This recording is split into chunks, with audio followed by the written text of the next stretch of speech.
Okay, I'm not quite sure where it finished off on 10, so I'm going to kind of start sort of in the middle. All right, Genesis 10, verse 7. And the sons of Cush, Sheba and Havilah, Sabbatah, Rahamath, Sabbatchan, sons of Ramah, Sheba, and Dedan. And Cush begat Nimrod, and he began a mighty one in the earth. He was a mighty hunter before the Lord. Wherefore it is said, even as Nimrod, the mighty hunter before the Lord. And the beginning of the kingdom was Babel, and Erech, and Akkad, and Calneh, and in the land of Shinar.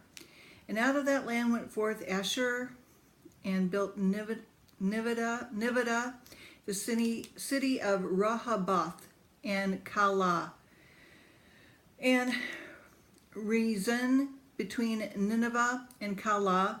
The same is the great city. And Mizraim begat Ladim, and Anamin, and Lahabim, and Nephtuhim, and Pathrasim, Casluhim, and out of who came Philistim, and Caphturim.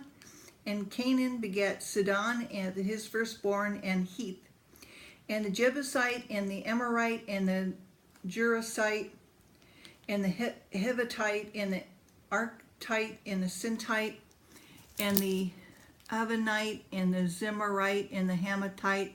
And afterwards there were the families of the Canaanites spread abroad, all the ites. Okay.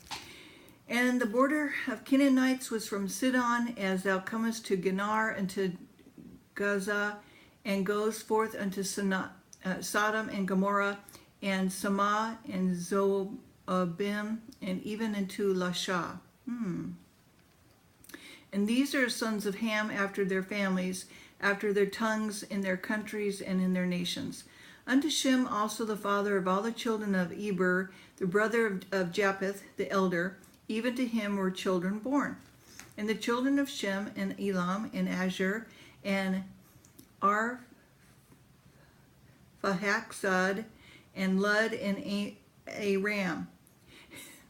And sorry about my pronunciation. The children of Aram, Uz, Hul, Gether, and Mash.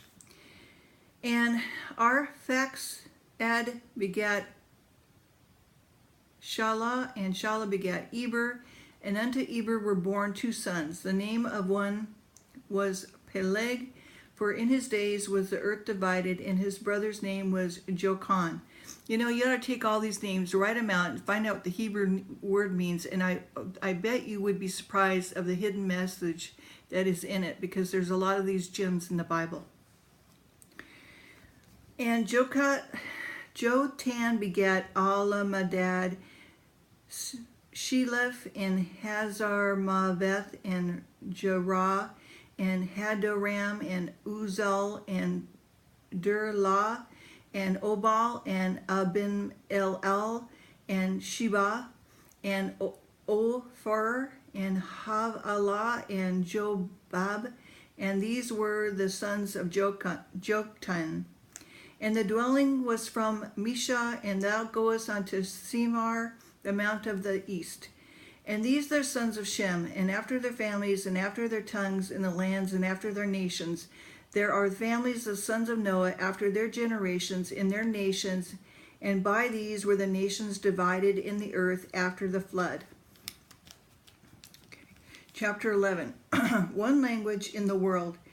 The building of Babel, the confusion of tongues, generation of Shem, and the Terah. The Terah goeth from to Haran. And the whole earth was one language, and of one speech. And it came to pass, as they journeyed from the east, that they found a plain in the land of Shinar, and they dealt there. I believe the first language was Hebrew, or Aramaic. I could be wrong. Okay. And they said to one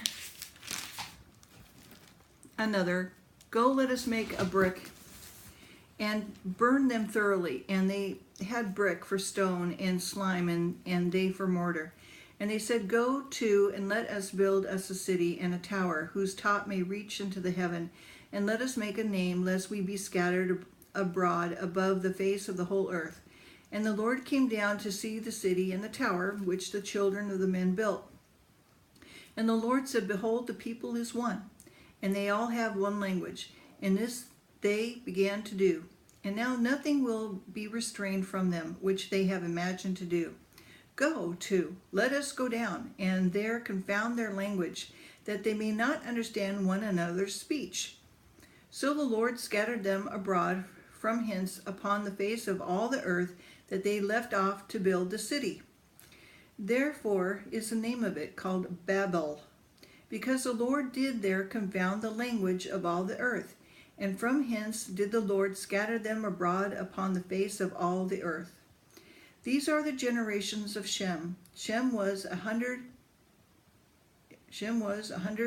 years old and begat Arphaxad 2 years after the flood. And Shem lived after he begat Arphaxad and 500 years, and begat sons and daughters. And Arphaxad lived 530 years and begat Salah. And Arphaxad lived after he begat Salah 403 years and begat sons and daughters. And Salah lived 30 years and begat Eber. And Salah lived after he begat Eber 403 years and begat sons and daughters. And Eber lived 430 years and begat Peleg. And Eber lived after he begat Peleg 430 years and begat sons and daughters. And Peleg lived 30 years and begat Reu. And Peleg lived after he begat Reu 209 years and begat sons and daughters. And Reu lived 230 years and begat Serug. And Reu lived after he begat Serug 207 years and begat sons and daughters. And Serug lived 30 years and begat Nahor. And Serug lived after he begat Nahor 200 years and begat sons and daughters. And Nahor lived 920 years and begat Terah. And Nabor lived after he begat Terah 119 years and begat sons and daughters. And Terah lived 70 years and begat Abram, Nahor, and Haran. Now these are the generations of Terah. Terah begat Abram, Nahor, Haran. Haran begat Lot. And Haran died before his father Terah in the land of nativity in of the Chaldees. Chaldees. And Abram and Nahor took them wives, and name of Abram's wife was Sarai, and the name of Nahor's wife Milcah, the daughter of Haran, the father of Milcah, and the father of Ishkah. And Sarai was barren, she had no child. And Terah took Abram his son, and Lot the son of Haran, his son's son, and Sarai and his daughter-in-law, his son Abram's wife, and they went forth with them from of the Chaldees to go to the land of Canaan. And they came unto Haran and dwelt there. And the days of Terah were 205 years, and Terah died in Haran. Okay, chapter 12. God calls Abram and blesses him with the promise of Christ. He departs from Haran, and Canaan promised. Now the Lord had said unto Abram, Get thee out of thy country, and from thy kindred, and from thy father's house, into a land that I will show thee. And I will make thee a great nation. I will bless thee. I will make thy name great, and thou shalt be a blessing. And I will bless them that bless thee. I will curse him that curse thee. And in all thee shall all families of the earth be blessed. So Abram departed as the Lord had spoken unto him, and Lot went with him.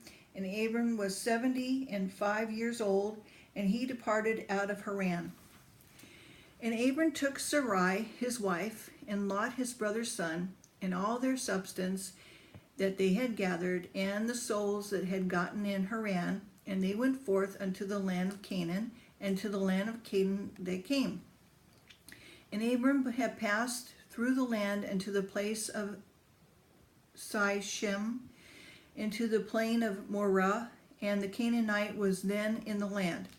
And the Lord appeared unto Abram and said, Unto thy seed will I give this land, unto there build he an altar unto the Lord, who appeared unto him. And he removed from hence unto a mountain on the east of Bethel, pitched his tent, having Bethel on the west, and Hai on the east. There he built an altar unto the Lord, and called upon the name of the Lord.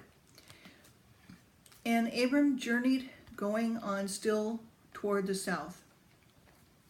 And there was a famine. I just want to mention something right now. Some people say when you say the Lord that's not correct, that you should say Yahweh. So if you'd like to replace that with Yahweh, that's up to you. Okay? I think the Lord knows my heart, knows who I'm talking about. Okay, so Abram journeyed, going on still toward the south, and there was a famine in the land, and Abram went down into Egypt to sojourn there, and the famine was grievous in the land. And it came to pass, when he had come near to enter into Egypt, and he saw unto Sarai his wife, Behold now, I know that thou art a fair woman to look upon.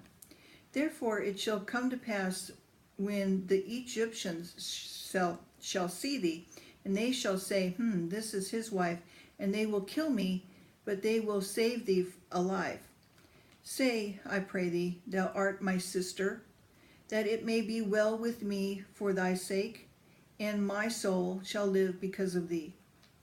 And it came to pass that when Abram was come into Egypt, the Egyptians beheld the woman, that she was very fair.